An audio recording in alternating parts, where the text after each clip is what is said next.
Okay, it's rant time, and if you know me at all, you know that I love my rants. Okay, it's about time that we check our media privilege at the door because this is starting to get ridiculous. And if you don't know, this rant has to do with the criticisms of the CGI in She-Hulk. One major thing that we have to cover here is the concept of the uncanny valley. Let's just talk about that for a second. If you don't know what it is, it's when we try to create something that looks so human that's not quite there yet that makes us feel uncomfortable as humans. And you see it a lot. You see it in Polar Express, you see it in Shrek to a certain extent, you see it in any CGI project that has anything that's trying to look human but isn't quite there yet. And any project that can pull this off without completely pulling us out is pretty good CGI.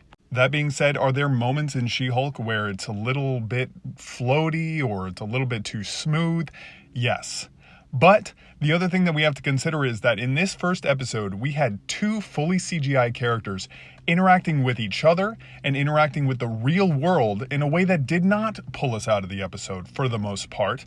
And it just looks realistic, at least in terms of comic book movies, as realistic as a giant green monster can possibly look. Now, the other question is, why do people see She-Hulk's CGI as bad as opposed to Mark Ruffalo's Hulk as bad?